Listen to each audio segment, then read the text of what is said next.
Hi class, Dr. Earl's just checking in during week 2 as you are working with your first discussion board thread. Just some comments, so hopefully it'll be an encouragement to you. Dr. Falwell, that founded the university at Liberty and has founded the church, of course, in 1955 of Thomas Road Baptist Church, of which now his son is the pastor, his middle child. He always had a heart, always, for the Great Commission. If you've read his story or heard that, which I'm going to be sending a part of that with this email, an abbreviated paper that he shared back in 2003 of his former book in the 70s, Reaching Your Town for Christ, that really expresses his heart and, of course, the vision that he had. But initially, when he founded the church, he was actually going door to door 6 days a week, I believe it was, trying to find 100 people at home. Of course, 60 years ago, that was a different culture and time. You could have more accessibility to people by just going door to door. But his approach wasn't just this bold knock 'em over with the gospel. It was actually a servant evangelism, ministry evangelism approach by which he introduced himself, offered his services as a pastor if they ever needed that, and just shared about a new church start that he was leading. And out of that, he said God always gave him 2 or 3 families that would be saying, "Oh, God must have sent you, come in." And he would wind up praying with those families, leading many of them to Christ. And the church was founded with that kind of an ethos and conviction. And for his entire life, that was the way he maintained his passion. So this is a great opportunity to hear his heart in part through the presentation there at the SBC Pastors Conference you're asked to listen to for this discussion thread.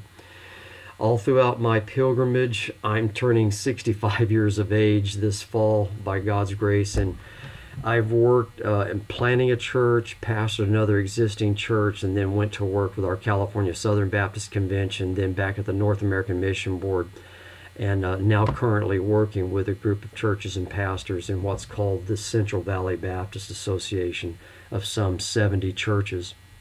But always it seems to boil down in the church and leadership in the church, particularly of the pastor and the staff leaders.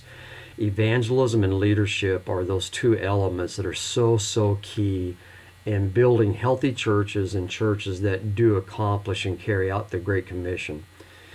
I think in our day and time, God's really pressing us to get even closer into his heart. And with our society of postmoderns and millennials, how we've got to earn the credibility and have the relational capital to have the right and the bridges to invest in them, the gospel. We can always be a witness daily, but in order to make disciples, it's going to take that kind of investing, of coming alongside pre-Christians, lost people for a period of time. But in doing so, by the time they've crossed over the line and taking Christ as Savior and Lord, they've gotten a good picture of what that's going to mean, and the cost has been assessed better on their part. So it's a great day for us to be involved with our Savior's work. So as you're going into Malphur's reading, and then you'll be submitting your book critique on him next week, he's going to take you through values, visions, mission, strategy. He's very detailed. Aubrey's a neat guy. Had the chance to meet him teaching at Dallas. He was teaching. I was a student there 20 years prior to his coming, but we had a meeting together while I was working at NAM on some of our common strategies. But he's very detailed. Keep working through all that and gleaning the wisdom.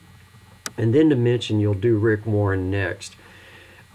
You'll hear a lot of things, sometimes negative things about Rick Warren, but what I'm going to ask you to do is to read the book carefully, Purpose Driven Church, and report honestly on what the contents are saying.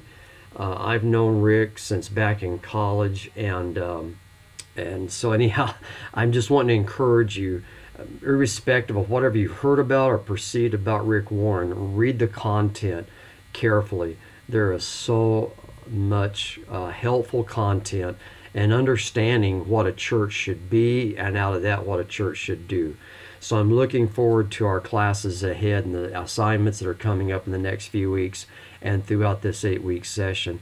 Any way I can be of help, just email me or feel welcome to call. God bless you. Have a great rest of the week. Thanks, class. Bye.